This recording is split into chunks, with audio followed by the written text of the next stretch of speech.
Welcome back to Hardware 00. Over the next few episodes I'm going to be installing my DCC next onto one of my control panel boards.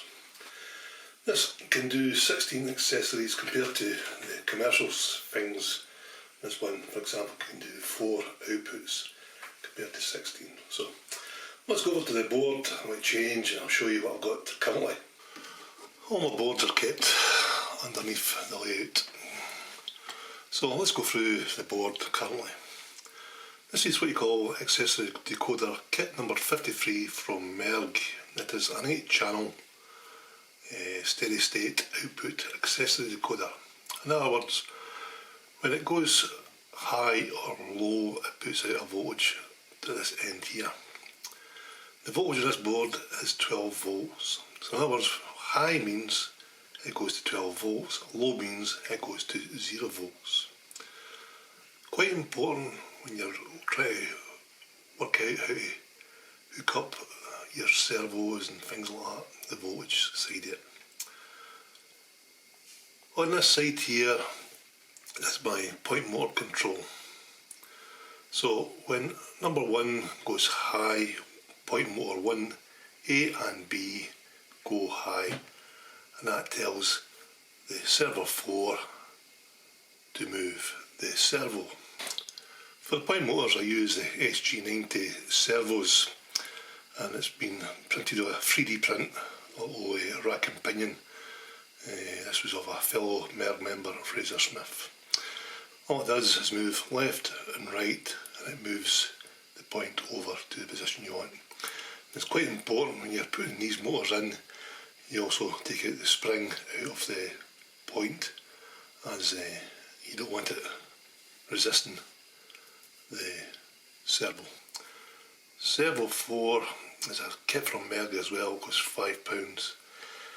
It takes an input from here, either high or low, and it'll move the servo either way, high or low. So rather than the control board switching this, I've got to use the 8-channel relay bank to work the servo 4. When point motor 1 goes high, point motor frog will go high. It changes the frog priority around.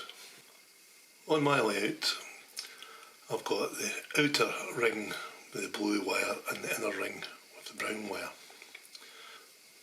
So when point motor 1 is moved, it is also linked in via these green wires to point motor frog 1A, and it moves the frog priority for me, either blue or brown, depends which way it is going on.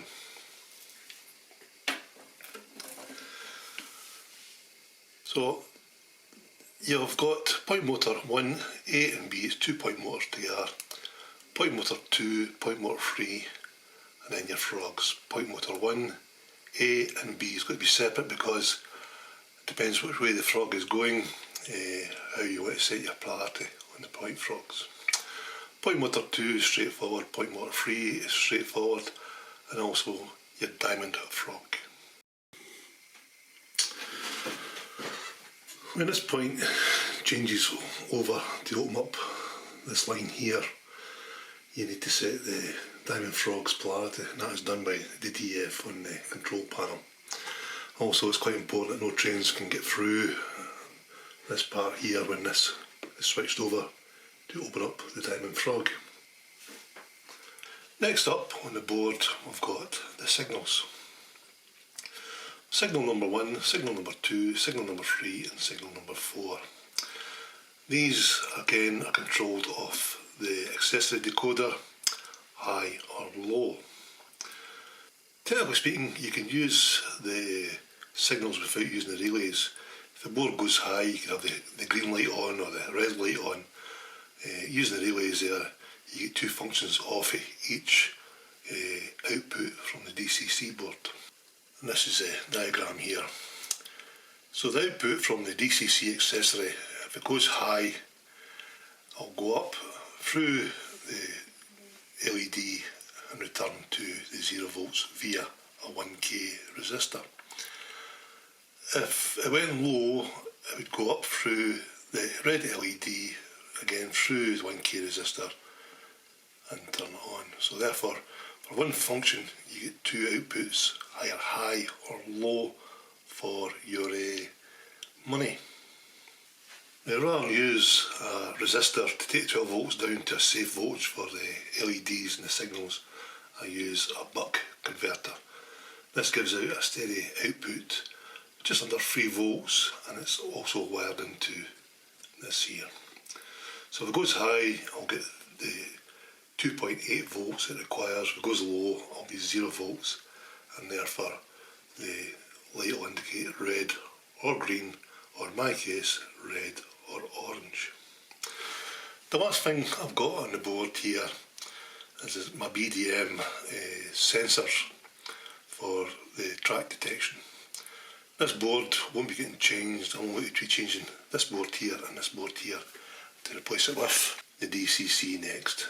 I'll be sitting in somewhere about here. I need to move bits and pieces to get the board fit in where I want it. Also, on the board here, a pile of wires going in here, you need to have a voltage bus. At the moment I've got a 12 volt voltage bus that powers the board. It also powers the Servo 4. It does power these to a certain extent via these ones here. That's 12 volts. As the DCC is 5 volts, I shall need to bring in a 5 volt bus rather than a 12 volt bus. So, last but not least, what's the cost of it? The board from Merg is about £11, the Servo 4 comes in at about £5.